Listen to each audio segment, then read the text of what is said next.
Matapos nating maitampok ang satisfying na kalagayan ngayon ni Cedric Lee sa loob ng New Bilibid Prison, ngayong araw naman ay tututukan natin ang isa sa mga sentrong personalidad sa kontrobersyang yumanig sa showbiz, si Denise Cornejo. Siyang itinuturong punot dulo ng insidenteng humantong sa pagkawasak ng mukha ni Vong Navarro at sa pagsiklab ng matinding akusasyon ng panggagahasa laban sa aktor.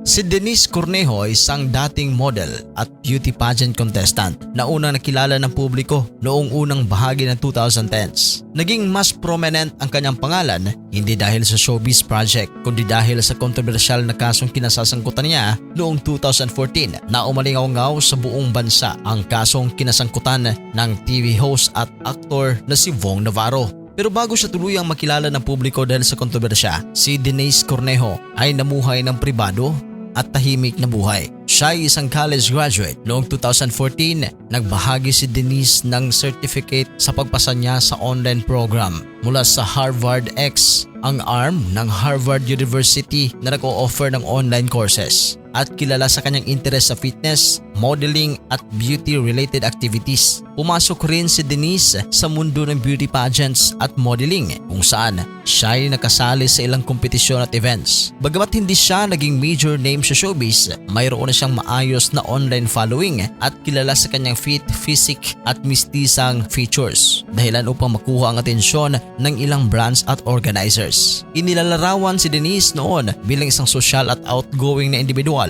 May malawak na circle of friends, kabilang na ang ilang mga personalidad na may koneksyon sa negosyo at entertainment. Wala siyang naiugnay na malaking iskandalo o legal na issue bago ang 2014 at sa mata ng publiko, isa lamang siyang ordinaryong private individual na nagsisimulang bumuo ng sariling pangalan.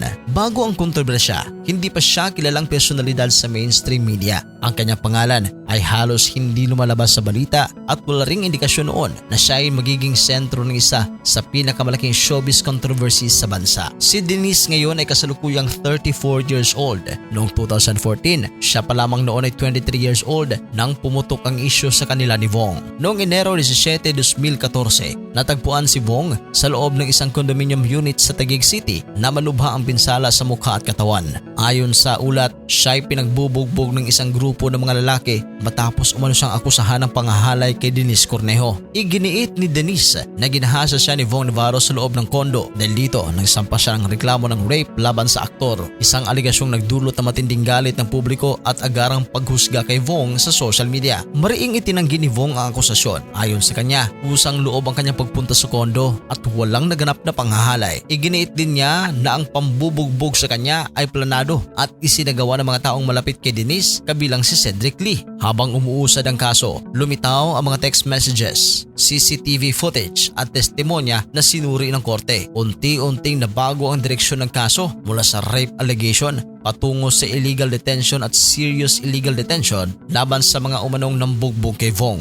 Sa kalaunan, ibinasura ang rape case laban kay Vong Navarro dahil nga sa kakulangan ng ebidensya. Noong May 2, 2024, ang Taguig Regional Trial Court ay hinatulan si Denise Cornejo kasama si Cedric Lee at iba pa na guilty ng serious illegal detention for ransom laban kay Vong Navarro. Ang korte ay nagpasya na may sapat na ebidensya upang patunayan na si Cornejo at iba pa ay sadyang nagplano at nagsagawa ng illegal na pagdetinik kay Vong sa condo unit noong 2014. Dahil sa hatol, hinatulan sila ng korte ng parusang reklusyon perpetua. Ibig sabihin ay habang buhay na pagkakakulong o karaniwang katumbas ng 30 to 40 years para sa kasong ito. Ang parusang ito ay non-bailable kaya hindi nakauwi si Denise matapos basahin ang verdict. Dahil sa pagiging present niya sa pag-promulgate ng hatol, agad dinakip si Denise Cornejo ng mga otoridad at dinala sa Correctional Institution for Women o CIW sa Mandaluyong City, isang maximum security facility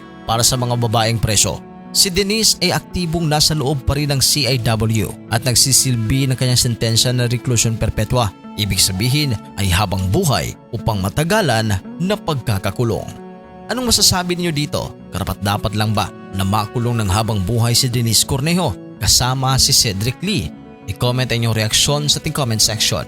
At kung hindi nyo napanood ang ginawa nating video para kay Cedric Lee na kasalukuyan ngayon nakakulong sa New Bilibid Prison, kumusta na nga ba siya? Panoorin ninyo ang video na nasa ating end screen. Kung kayo naman ay hindi pa subscriber, mag-subscribe dito sa ating channel sa Showbiz Caster para sa mga content na kagaya nito. Maraming salamat po.